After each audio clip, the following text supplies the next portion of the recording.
Story की शुरुआत में हम देखते हैं नामी बुक पढ़ रही है, जोरो सो रहा है और लूफी बेसमेंट से कुछ कैनन बॉल ला रहा है। जिसके बाद लूफी और उसूब दोनों कैनन फायर ट्रेनिंग करते हैं और एक चट्टान को उड़ा देते हैं कैनन फायर करके। जिसके बाद ये लोग किचन में चले जाते हैं और आराम करते हैं। तभी कोई शिप में आ जाता है जो कि एक पायरेट हंटर होता है और बोलता है, सभी लोग बाहर निकल आओ सालो। एंड लूफी से, तू कौन है? मैं तुम लोगों को छोड़ूंगा नहीं, मैं एक पायरेट हंटर हूँ और मैंने काफी सारे पायरेट्स को मारा है। जोरो ये सब सुनकर सोचता है कि ये आवाज ये तो कहीं सुनी हुई है। तेरी हिम्मत कैसे हुई? तू पहुंचा कैसे हमारी शिप पर? लूफी उसका सर पकड़ता है और पीछे दीवार पर दे मारता है। तभी जोरो वहां पहुंचता है। Johnny, it's you? अरे बड़े भैया जोरो, आप इधर? हाँ, तुम दोनों एक दूसरे को जानते हो? तभी सीन शिफ्ट होता है एक मरीन शिप पर, जहाँ हम एक कपल को देखते हैं जो कि एक रेस्टोरेंट में जाने का प्लान करते हैं। फिर वापस से सीन अपने बंदों में शिफ्ट होता है, जहाँ पे जोरो पूछता है, तू इधर क्या कर रहा है? और यासुको कहाँ है? वो यासुको उधर जख्मी है। इसके बाद जॉनी यासुको को दिखाता है जो कि रियली बहुत इंजर्ड होता है। फिर जॉनी बताता है कि जब से मेरे साथ आया है तब से बीमार है और अब जब हम उस चट्टान में आराम करने के लिए बैठे तो तुम में से किसी ने कैनन से अटैक कर दिया। जो सुन के उसूब और लूफी माफी मांगते हैं। छोड़ो अब उसे, भूल जाओ, अब योसाकु शायद ही बचेगा। तभी नामी योसाकु को चेक करती है और लूफी और उसूब को किचन से नींबू लाने को बोलती है जो कि एंटीबायोटिक्स का काम करेंगे। फिर दोनों नींबू का रस उसके मुंह में डालते हैं। ये बीमारी बहुत ज्यादा पुरानी है पर टेंशन मत लो, अब ये ठीक है। रियली सिस्टर, थैंक यू, आप बहुत अच्छी हो। तभी योसाकु होश में आ जाता है और फिर दोनों नाचना शुरू कर देते हैं। नामी उस पर चिल्ला जाती है, you are not well enough to dance. इसके बाद दोनों अपना इंट्रोडक्शन देते हैं। जॉनी और योसाकु दोनों बाउंटी हंटर्स हैं जो कभी जोरो के पार्टनर्स थे। इसके बाद योसाकु जोरो से हाथ मिलाते ही है कि फिर से बेहोश हो जाता है। इसके बाद योसाकु को ये लोग कमरे में सुला देते हैं और नामी इस बीमारी के बारे में बताती है। ये बीमारी बहुत खतरनाक और पुरानी है, इसका इलाज सिर्फ ताजा खाना है। एंड लूफी से, मतलब हमें कोक चाहिए। अगर तुम्हें कोक चाहिए तो मुझे पता है वो कहाँ मिलेगा। वो जगह ग्रैंड लाइन के पास है, पर हमें केयरफुल रहना होगा क्योंकि वहाँ पर हॉकाई रहता है। और जोरो ये नाम सुनते थोड़ा डर सा जाता है। खैर उस जगह का नाम बाराती होता है और ये उस जगह पहुंचते ही है कि तभी इनके बगल में एक नेवी शिप आ जाती है और उसमें से वही बंदा बाहर आता है जिसे हम थोड़ी देर पहले देख चुके हैं और जिसका नाम आयरन फिस्ट फुल बॉडी है। और वो बोलता है, अननोन पायरेट्स, तुम्हारा कैप्टन कौन है? एंड लूफी से, मेरा नाम है मंकी डी लूफी और मैं ही इस शिप का कैप्टन हूँ। तभी इसकी बंदी यहाँ पर आ जाती है और उसे अपने साथ ले जाती है। पर आयरन फिस्ट की नजर जॉनी और योसाकु पर पड़ती है और वो इनका मजाक उड़ाने लगता है। पर ये बंदे बहुत सारे वांटेड पोस्टर उड़ाते हैं और फ्लेक्स करते हैं कि हमने अब तक इतने पायरेट्स मार दिए। पर तभी नामी की नजर एक वांटेड पोस्टर पर पड़ती है और बहुत गुस्सा होती है। पर जॉनी बोलता है, सिस्टर नामी, इन्हें मारकर हमें पैसे मिलते हैं, ये वांटेड पोस्टर है। और ये नेवी ऑफिसर सोल्जर को लूफी की शिप उड़ाने का ऑर्डर देता है। इसके बाद वो कैनन फायर कर देते हैं पर लूफी उसे रोक तो देता है पर गलती से वो कैनन बॉल रेस्टोरेंट के हेडसप के रूम में चली जाती है और उसे लग जाती है। फिर दो बंदे लूफी को पकड़कर हेडसप के पास लाते हैं जहाँ पे लूफी गिरते पड़ते उससे माफी मांगता है। हेडसप लूफी से पैसे मांगता है बट लूफी के पास पैसे ही नहीं होते। इस पे हेडसप बोलता है, तुम्हें पूरे 1 साल तक यहाँ काम करना होगा। क्या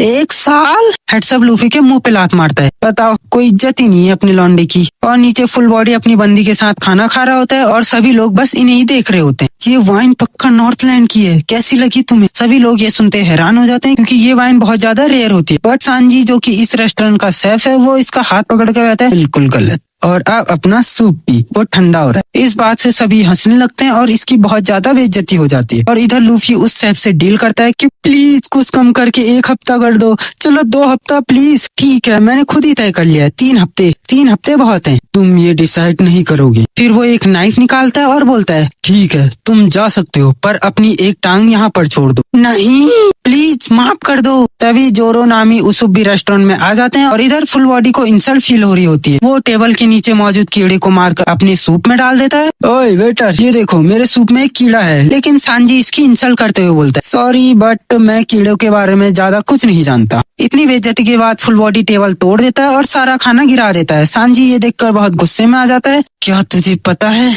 इस सूप को बनाने में 3 दिन लगते हैं। जिसके बाद सांजी इसे पीट कर गले से पकड़ लेता है। तुम्हें पता भी है समुद्री कुक से पंगा लेना क्या होता है? तभी एक कुक सांजी को लड़ते हुए देख लेता है। सांजी ये क्या कर रहा है? वो हमारा कस्टमर है, इसने खाना बर्बाद कैसे किया? इसे सबक सिखाना जरूरी था। तुम्हें पता भी है तुमने किससे पंगा लिया है? सांजी इससे और गुस्सा हो जाता है और उसे मारने वाला होता है कि बाकी सारे कुक उसे पकड़ लेते हैं। ये देखकर फुल बॉडी की तो फटी जाती है। ये सब जोरो नामी उसूब भी देख रहे होते हैं और तभी लूफी भी सब के साथ नीचे गिर जाता है। अरे नहीं, नहीं, मेरी सीलिंग, इसके पैसे भी तू ही देगा। अच्छा, ये तुम्हारी गलती है, मेरी नहीं। सैफ देखता है इधर सांजी भी लड़ाई कर रहा है, तो वो सांजी को एक किक मार देता है, जिससे फुल बॉडी बहुत खुश होता है। बट तभी मास्टर सैफ इसके मुंह पे भी एक किक दे मारते हैं। तभी एक सोल्जर दौड़ता हुआ आता है। लेफ्टिनेंट, लेफ्टिनेंट, पायरेट क्रीक का साथी भाग गया, हमने उसे इतनी मेहनत से पकड़ा था। पर तभी उसे कोई गोली मार देता है, जो कि वही पायरेट है जिसका नाम जिन है। वो टेबल पर आता है और खाने का ऑर्डर देता है। तभी ये मोटा सैफ ऑर्डर लेता है, बोलता है सर, पर क्या आपके पास पैसे हैं? ये सुनकर जिन बोलता है, गोली है, चलेगी?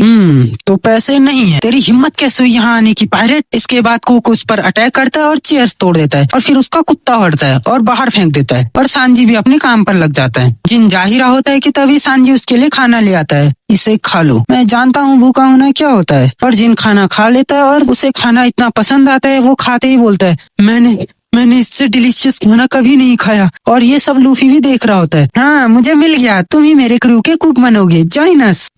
एक क्रू? ओ, तो तुम ही हो जिसने वो कैनन फायर करी? हाँ, बट वो गलती से हो गया था यार, सॉरी, बट मैं नहीं आ सकता। और यहीं पर हमें पता चलता है कि वो मास्टर साहब का भी एक बहुत बड़ा पायरेट था। बट सांजी के डिक्लाइन करने पर गुफी गुस्सा हो जाता है। तुम्हारे डिक्लाइन को मैं डिक्लाइन करता हूँ। फिर सांजी भी गुस्सा हो जाता है, तू कौन होता है मुझे ऑर्डर देने वाला? तभी दोनों लड़ाई शुरू कर देते हैं। इसके बाद जिन सांजी को थैंक्स करता है और यहाँ से चला जाता है। तभी यहाँ हेड्सअप आ जाता है और लूफी सांजी को काम पर लगने को बोलता है। मैं हूँ लूफी और मैं अभी अभी ज्वाइन हुआ हूँ, नाइस टू मीट यू। जिसके बाद ये बर्तन धोना शुरू करता है, जो कि धोता काम तोड़ ज्यादा देता है। इसके बाद जितने भी काम करता है सभी बिगाड़ देता है। जिसके बाद उसे किचन से निकाल दिया जाता है। बाहर आता है तो देखता है कि सभी खाना खा रहे हैं। क्या तुम मेरे बिना खाना खा रहे हो? इसके बाद सांजी ने नोटिस करता और सीधा जाके नामी पे सिंपिंग करता है। ए खूबसूरत हसीना, तुम सिर्फ मेरी हो, मगर दुख की बात है कि हम दोनों के बीच एक रुकावट है। तभी मास्टर साहब यहाँ पर आ जाता है। अच्छा, तो वो रुकावट मैं हूँ ना?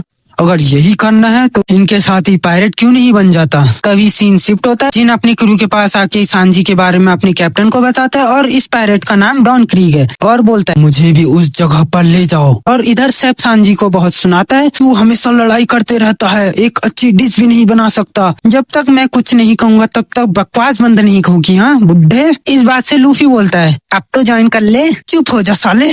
और ऐसे इन्हें 4 दिन हो चुके हैं यहाँ, और लूफी अभी भी वही काम कर रहा होता है। वो कचरा बाहर फेंकने जाते ही है कि उसे एक बहुत बड़ी शिप दिखती है जो इधर ही आ रही होती है, जिसे देखकर सबकी फट जाती है। और हमें पता चलता है कि ये शिप डॉन क्रीक की है, जो कि बराती शिप के दुगनी या उससे भी बहुत ज्यादा बड़ी है। जिसके बाद डॉन क्रीक जिनके साथ रेस्टोरेंट में एंटर करता है और एक हेल्पलेस वॉइस में बोलता है, मुझे प्लीज खाना खिला दो, मुझे याद भी नहीं आखिरी बार खाना कब खाया था। ये देखकर पैटी हंसने लगता है, अरे ये तो भूखा है, अभी अच्छा मौका है, नेवी को कांटेक्ट करो, इसे नेवी के हवाले करते हैं। पर सांजी डॉन क्रीक को खाना खिला देता है। तभी पीछे से एक सैफ चिल्लाता है, सांजी उससे खाना दूर रखो, तुम जानते नहीं वो एक चीटर है। खाना खाने के बाद वो उन्हीं पर हमला करता है। इतने में डॉन क्रीक खाना खा लेता है, उसके बाद सीधा सांजी पर हमला कर देता है। ये देखकर जिन हैरान हो जाता है, डॉन क्रीक, हमारी ये बात नहीं हुई थी। और डॉन क्रीक जिन को पकड़ के उसका हाथ तोड़ देता है और क्रीक बोलता है, जल्दी से मेरे क्रू के लिए खाना बनाओ, मेरे 100 मेंबर्स उधर भूखे हैं। पर तभी पैटी उस पर गन से फायर करता है और सभी को लगता है डॉन क्रीक मर चुका है। पर धुंध जब हटती है तो देखते हैं कि उसे कुछ भी नहीं हुआ है और उसकी बॉडी पर स्टील आर्मर है जिसपे वेपन्स भी लगे हैं। जिसके बाद वो सभी सबस पर हमला कर देता है, अभी के अभी मेरे बंदों के लिए खाना लाओ, वरना इसका अंजाम तुम सोच भी नहीं सकते। तभी मास्टर साहब सभी के लिए खाना ले आता है और मास्टर साहब को देखकर डॉन क्रीक भी डर जाता है। तुम तो रेडफुट जेफ हो ना? दरअसल जेफ किक्स का मास्टर था और उसका नाम रेडफुट उसके खून से रंगे जूतों की वजह से पड़ा, जो कि दुश्मनों के खून से रंग जाते थे। पर अब तो तुम्हारे पास पैर ही नहीं है, मेरा कुछ नहीं बिगाड़ सकते। और तुम तो ग्रैंड लाइट से सही सलामत आए हो, तो तुम्हारे पास लॉग बुक भी होगी, वो मुझे दे दो, जिसके बाद मैं 1 पीस क्लेम करूंगा और बन जाऊंगा पायरेट किंग। पर तभी लूफी बीच में आता है और बोलता है, मैं हूँ वो जो बनेगा किंग ऑफ द पायरेट, समझे?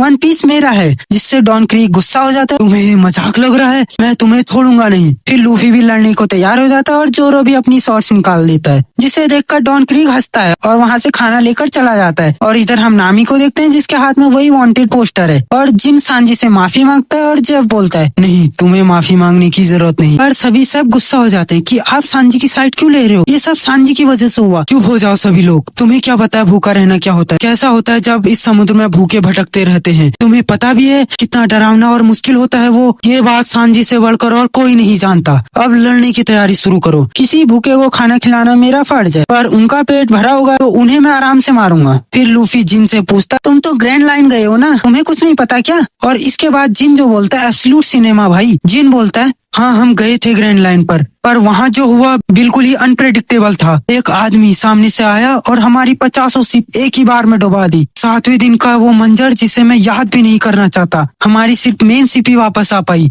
ये सुन के सबकी फट जाती है। जिन बोलता है, उसकी आंखें बांस जैसी है, जो सुनते ही जोरो के पसीने छूट जाते हैं। तो जैब बोलता है, ये तो पक्का हॉकाई होगा। भाई ये होता है किसी बंदे का इंट्रो, एब्सोल्यूट बैंगर। खैर जोरो ये सुनते ही बोलता है, यही तो है वो जिसे मैं इतने सालों से ढूंढ रहा था। लूफी डिसाइड कर लेता है कि वो ग्रैंड लाइन जाएगा। तभी हम बाहर देखते हैं कि हॉकाई यहाँ पहुंच चुका है और वो अपने एक ही अटैक से डॉन क्रीक की शिप को काट देता है, जिसे देखकर सभी हैरान होते हैं कि ये क्या हुआ। जोरो टेंशन में आ जाता है कि नामी, जॉनी, योसाको अभी भी शिप पर हैं। तभी जॉनी, योसाको इधर आ जाते हैं और बताते हैं कि नामी सारा खजाना लेके भाग चुकी है और साथ में शिप भी लेकर भाग गई है, जिसे सुनकर तीनों शॉक होते हैं कि ये क्या हो गया। फिर लूफी जोरो और उसुप को नामी का पीछा करने को कहता है, पर जोरो मना कर देता है। बट लूफी को नेविगेटर के तौर पर नामी ही चाहिए, तो जोरो मान जाता है। तभी हॉकाई भी सामने आता है, जिसे देखकर जोरो एक्साइटेड हो जाता है। यही तो वो आदमी है जिसकी मुझे तलाश थी, हॉकाई मीहॉक। जिसके बाद हमें मीहॉक दिखाया जाता है और जोरो को अपना वादा याद आता है जो उसने क्वीना से किया था। तभी डॉन क्रीक के क्रू से एक बंदा इस पर गन से शूट करता है, बट मीहॉक बड़ी आसानी से गोलियों को डिफ्लेक्ट कर देता है। फिर जोरो सामने आता है,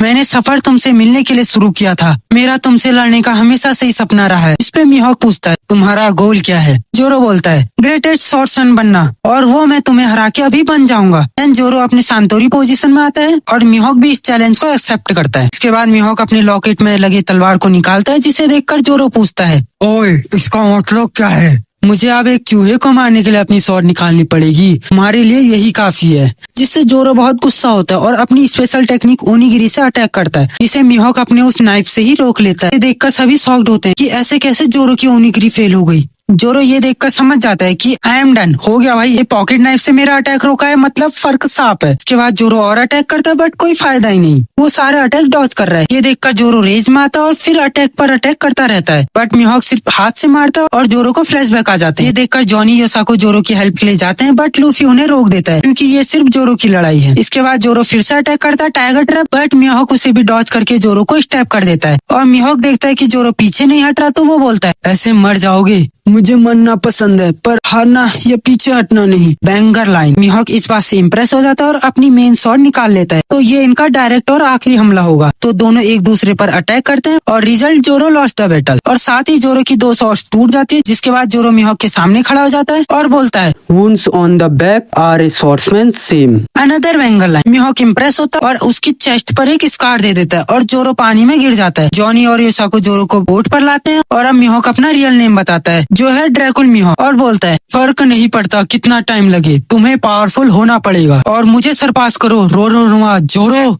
इसके बाद जोरो होश में आता है और बोलता है, लूफी तुम्हें सबसे पावरफुल स्वॉर्ड्समैन चाहिए ना अपने क्रू में? मैं फिर कभी नहीं हारूंगा और मैं उसे हराकर नंबर 1 बनूंगा। कोई दिक्कत है पायरेट किंग? और जोरो लूफी को पायरेट किंग बोलता है। जिसके बाद मीहॉक वहाँ से चला जाता है। मीहॉक के जाने के बाद डॉन क्रीक फिर से रेस्टोरेंट की ओर बढ़ता है और लूफी जैब को एक डील देता है, कैप्टन जैब, अगर मैं आपकी हेल्प करूं डॉन क्रीक को हराकर, तो क्या आप मुझे जाने देंगे? मुझे अपनी पूरी जिंदगी वेटर बनकर नहीं रहना। एंड जैब से, डन, तुम डॉन क्रीक को हराओ और यहाँ से चले जाओ। इसके बाद इनके बीच फाइट स्टार्ट हो जाती है और डॉन क्रीक अपनी क्रू से पर्ल को भेजता है, जिससे सांजी भिड़ेगा। और लूफी ये सब देख ही रहा होता है कि डॉन क्रीक लूफी को नीचे गिरा देता है, जो सीधा पर्ल से टकराता है। इससे पर्ल गुस्सा होता है और इसके आसपास आग लग जाती है और पर्ल अपने मोतियों से इन पर अटैक करना शुरू कर देता है और कुछ मोती तो रेस्टोरेंट की तरफ जाते हैं, बट जैब अपनी किक से सभी मोतियों को रोक देता है। सांजी ये देखकर गुस्सा हो जाता है कि ये बंदा रेस्टोरेंट पर अटैक कर रहा है, तो सांजी उसे पेल देता है और सांजी अपना लास्ट अटैक करने ही वाला होता है कि जिन जैब को हॉस्टेज बना लेता है और सांजी को ब्लैकमेल करता है, जिससे सांजी का ध्यान भटक जाता है और पर्ल सांजी पर अटैक कर देता है। पर्ल फिर से अटैक करने जाता है, बट जिन बीच में आकर बोलता है सांजी से वो 1v1 करेगा। पर्ल के अटैक से सांजी की हालत तो खराब होती है, बट वो चैलेंज एक्सेप्ट करता है। फाइट स्टार्ट होती है जहाँ पे जिन ओवर पावर करता है सांजी को, बट एंड में सांजी फाइट बैक करता है और जीत जाता है। तभी डॉन क्रीक पॉइजन बॉम्ब का अटैक कर देता है और जैसे यहाँ पर गैस फैलती है, डॉन क्रीक के पायरेट्स मास्क पहन लेते हैं और सारे सब रेस्टोरेंट के अंदर चले जाते हैं और जिन लूफी और सांजी की जान बचाने के लिए अपना मास्क दे देता है और खुद को सैक्रिफाइस नोटिस करता है और डॉन क्रीक उसकी डेथ पर हंसता है। बेवकूफ, खुद मर गया, ऐसे को तो पागल कहते हैं। लूफी इस बात से बहुत गुस्सा होता है और अपनी गम पावर से अटैक करता है। क्रीक बचने के लिए कांटों की शील्ड से खुद को ढक लेता है, बट लूफी फिर भी नहीं रुकता, उसी पे अपना पंच दे मारता है, जिससे डॉन क्रीक दूर जाके गिरता है। बट डॉन क्रीक फिर से लूफी पर अटैक करता है और तभी डॉन क्रीक रियलाइज करता है कि डेविल फ्रूट यूजर पानी में सर्वाइव नहीं कर सकते, तो वो लूफी को पानी में फेंकने का प्लान बनाता है, जिसके बाद वो लूफी पर एक नेट फेंकता है और लूफी को पानी में फेंकता है। बट लूफी अपना लास्ट अटैक करता है और डॉन क्रीक को हरा देता है, जिसके बाद लूफी पानी के अंदर चला जाता है, पर सांजी सही समय पर आकर लूफी को बचा लेता है। काफी देर बाद लूफी को होश आता है और इसके सामने सांजी बैठा होता है और लूफी नोटिस करता है कि उसकी हेड गायब है, बट सांजी बोलता है, अरे चुपी यार, वो रही तेरी हेड। इसके बाद लूफी एक और बार सांजी को ऑफर करता है और हमें पता चलता है कि सांजी का भी एक गोल है, जो है ऑल वीडियो देखना। तो फाइनली सांजी ऑफर एक्सेप्ट करता है और लूफी को एक और क्रू मेंबर मिल जाता है। जिसके बाद जेफ लूफी को लॉगबुक ऑफर करता है, बट लूफी मना कर देता है, क्योंकि उसे ये सफर खुद एक्सपीरियंस करना है, न कि किसी हेल्प से। बहुत बढ़िया, तुमसे यही उम्मीद थी। और फिर हम सांजी को देखते हैं, जो पूरे रेस्टोरेंट में घूम रहा है और अपनी मेमोरीज याद कर रहा है। फिर सांजी लूफी के साथ जाने को रेडी होता है और बाकी सारे सेफ उसे विदा करने के लिए आए होते हैं। तभी जेफ और बाकी सब उसे एक लास्ट मैसेज देते हैं, वी विल मिस यू सांजी, और सभी सब रोने लगते हैं। ये देखकर सांजी भी रोने लगता है और फिर सांजी और लूफी अपने सफर पर निकल पड़ते हैं। बाकी सारे सेफ सांजी को गुड बाय बोलते हैं और ये बराटी आर्क भी खत्म होता है। तो हम इस आर्क के बाद हमें एक न्यू क्रू मेंबर मिल चुका है, जो कि सांजी है। और इसी के साथ इस वीडियो को करते हैं यहीं पर ही end. Thanks for watching and मिलते हैं किसी नए वीडियो में। सायोनारा।